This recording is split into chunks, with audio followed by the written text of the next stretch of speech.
ব্রাহ্মণবাড়িয়ার এক ছোট্ট গ্রামে থাকত ছোট্ট ছেলে রাকিব। সে খুবই সৎ ও পরিশ্রমী ছিল। তার বাবা ছিলেন একজন কৃষক আর মা গৃহিণী।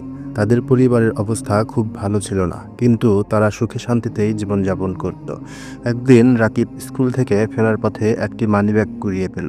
ব্যাগটি খুলে দেখলো ভেতরে অনেক টাকা আর একটি পরিচয়পত্র আছে। সে বুঝতে পারল যে এটা নিশ্চয়ই কোনো গ্রামের বড় ব্যক্তির হবে। রাকিব ভাবল এই টাকা দিয়ে যদি সে নতুন বই খাতা কিনতে পারত তাহলে কত ভালো হতো। কিন্তু তারপরেই মনে পড়ল তার মা বাবা তাকে সবসময় সততা শেখায়। তাই সে ঠিক করলো টাকা নিজের কাছে না রেখে মালিককে ফিরিয়ে দেবে। সে পরিচয়পত্রের ঠিকানা দেখে গ্রামে গিয়ে লোকটিকে খুঁজে বের করলো।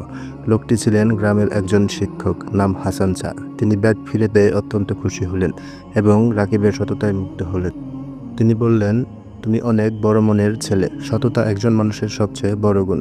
হাসান স্যার কৃতজ্ঞতা স্বরূপ রাকিবকে উপহার হিসেবে নতুন বই খাতা এবং একটি বৃত্তির সুযোগ দিলেন, যাতে সে পড়াশোনা চালিয়ে যেতে পারে। শিক্ষা, সততা আমাদের জীবনে অনেক বড় সম্পদ। সৎ মানুষ সর্বদাই পুরস্কৃত হয়, হয়তো তাৎক্ষণিকভাবে নয়, কিন্তু জীবনের কোনো না কোনো পর্যায়ে সে তার সৎ কাজের ফল পায়।